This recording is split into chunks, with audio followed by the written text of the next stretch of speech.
Hello बच्चों, आज का जो हमारा क्वेश्चन है वो डिप्रेशन इन फ्रीजिंग पॉइंट के बेसिस पे न्यूमेरिकल है, जो आपके एनसीईआरटी में 2.9 पेज नंबर 51 पे देखिए। तो फर्स्ट हमारा जो क्वेश्चन है वो है 45 gram of ethylene. 45 gram of ethylene. Ethylene का फॉर्मूला क्या है? C2H6O2 is mix with 600 gram water. 1600 water में क्या किया गया है? मिक्स किया गया है। एंड कैलकुलेट करना है आपको del T F and freezing point of solution.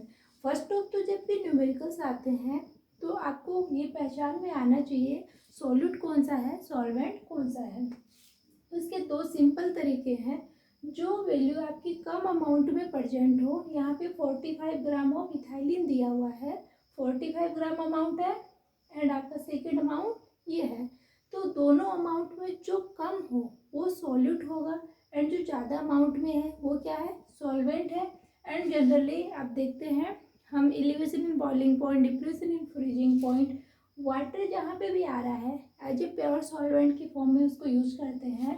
तो यहाँ पे जो वाटर है वो क्या है? सॉल्वेंट है। एंड इथाइलिन यहाँ पे क्या है? सॉल्यूट है। फर्स्ट ऑफ तो आपको ये आइडेंटिफाई करना आना चाहिए। सेकेंड हम क्या करेंगे, जो गिवन है उसको हम यहाँ पे लिखेंगे। तो यहाँ पे डब्ल्यू भी क्या है? सॉल्यूट के लिए है, कितना है? 45 ग्राम।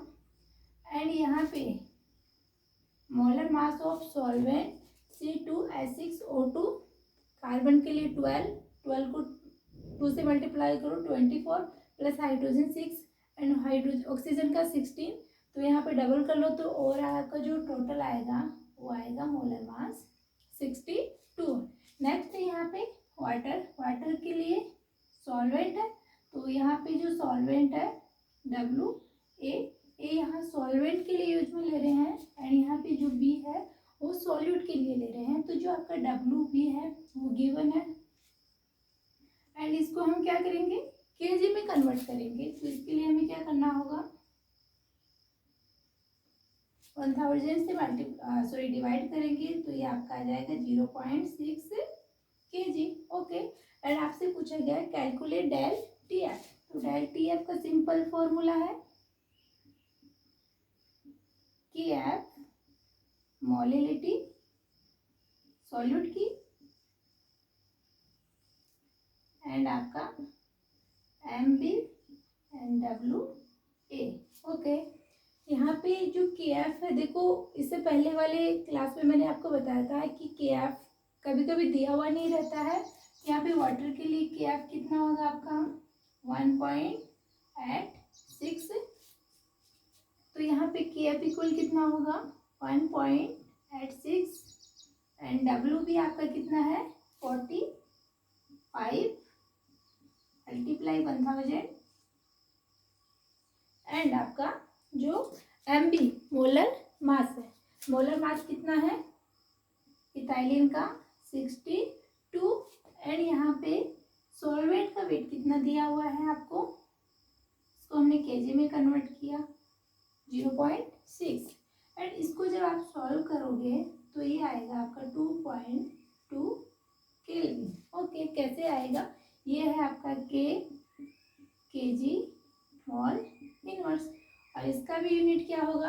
KG mall inverse. आपके एक दूसरे के कैंसिल हो जाएंगे एंड यहाँ पे क्या रह जाएगा? सिर्फ ये वाला केल्विन रह जाएगा। एंड आपका टेम्परेचर किस में होना चाहिए? केल्विन में। तो ये तो क्या आ गया आपका? Depression in freezing point. And आपसे सेकेंड ये हो गया। सेकेंड में क्या पूछा है? Freezing point of solution. तो फ्रीजिंग पॉइंट ऑफ सॉल्यूशन के लिए आपको क्या करना होगा? फ्रीजिंग पॉइंट ऑफ सॉल्यूशन तो आपको याद होना चाहिए। वाटर के लिए अभी कुछ टाइम पहले मैंने आपको बताया था 273.15 केल्विन में से आप किसको 2.2 केल्विन को माइनस करेंगे। तो इसको आप माइनस करोगे तो कितना आएगा? 270 और ये 95 केल्विन। ये किसके लिए आ गया? आपका सॉल्यूशन के लिए आ गया। एक बार फिर से देखिए कि कोई भी न्यूमेरिकल्स हो उसको सॉल्व करने की प्रोसेस क्या है कि जो भी न्यूमेरिकल मैथमेटिकली वैल्यू दी हुई है उसमें फर्स्ट ऑफ आप आइडेंटिफाई कीजिए जो वैल्यू कम अमाउंट में है वो एज ए सिंपल बेसिक है। सॉल्यूट एंड सॉल्वेंट को आइडेंटिफाई करने के लिए जो कम अमाउंट वाली होगी वो सॉल्यूट होगा एंड जो मैक्सिमम अमाउंट है वो आपका सॉल्वेंट होगा। एंड जहाँ पे भी आपको वाटर दिखाई दे वो क्या है आपका सॉल्वेंट है, रिमेनिंग जो रह गया वो क्या है सॉल्यूट है।